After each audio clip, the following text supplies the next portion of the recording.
അടുക്കളയിൽ പാചകം ചെയ്തുകൊണ്ടിരിക്കെ ഗ്യാസ് സിലിണ്ടറിന് തീ പിടിച്ചു. മലപ്പുറം അഗ്നിരക്ഷാസേനയുടെ സമയോചിത ഇടപെടലിൽ വൻ ദുരന്തം ഒഴിവായി. നഗരസഭയിലെ താമരക്കുഴി സ്വദേശി പഞ്ചജന്യം അരുൺ കുമാറിന്റെ വീട്ടിൽ വെള്ളിയാഴ്ച ഉച്ചയ്ക്ക് 12 മണിയോടെയാണ് സംഭവം. പുതിയ സിലിണ്ടർ മാറ്റിവെച്ച ശേഷം പാചകം ചെയ്യവേ സിലിണ്ടറിന്റെ റെഗുലേറ്ററിൽ തീ പിടിക്കുകയായിരുന്നു.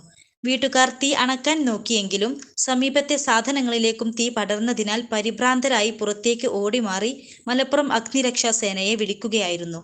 സേന സംഭവസ്ഥലത്തെത്തുമ്പോൾ സിലിണ്ടറിന്റെ റെഗുലേറ്ററും സമീപത്തെ വസ്തുക്കളും കത്തിക്കൊണ്ടിരിക്കുകയായിരുന്നു. ഫയർ എക്സ്റ്റിങ്ക്യൂഷർ അടിച്ചു തീ അണച്ച ശേഷം ചൂടായിരുന്ന സിലിണ്ടർ വെള്ളം പമ്പ് ചെയ്തു തണുപ്പിച്ചു. സിലിണ്ടറിൽ റെഗുലേറ്റർ ഘടിപ്പിക്കുന്ന ഭാഗത്തെ വാഷറിന്റെ തകരാറാണ് ഗ്യാസ് ചോർച്ചയ്ക്കു കാരണം. ഗ്യാസ് ഏജൻസിയിൽ വിളിച്ചു തകരാർ പരിഹരിക്കുന്നതിനുള്ള നിർദ്ദേശം നൽകി. Senior fire and rescue officer AK Abdul റഫീഖിന്റെ നേതൃത്വത്തിൽ ഫയർ ആൻഡ് റെസ്ക്യൂ ഓഫീസർമാരായ P അഭിലാഷ്, N ജംഷാദ്, അഭിഷേക്, രാഹുൽ തുടങ്ങിയവർ രക്ഷാപ്രവർത്തനത്തിൽ പങ്കെടുത്തു.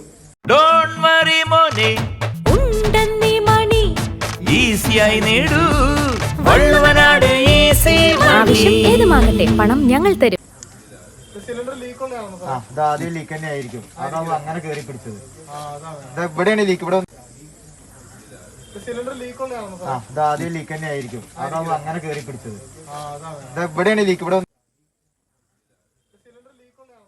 ആദ്യം ലീക്ക് തന്നെ ആയിരിക്കും. അതാവും അങ്ങനെ കയറി പിടിച്ചത്. ഇവിടെയാണ് ലീക്ക്. ഇവിടെ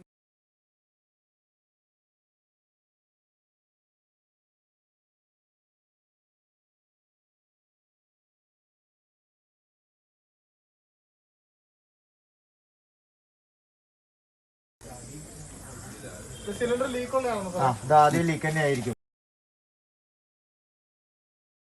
21 ലക്ഷത്തോളം സന്തുഷ്ടരായ ഉപഭോക്താക്കളും 2 ലക്ഷത്തോളം തിമിര ശസ്ത്രക്രിയകളും പൂർത്തിയാക്കിയ മലബാറിലെ ഏക കണ്ണാശുപത്രി അൽ സലാമ ഹൈ ഹോസ്പിറ്റൽ റോഡ്, പെരിന്തൽമണ്ണ.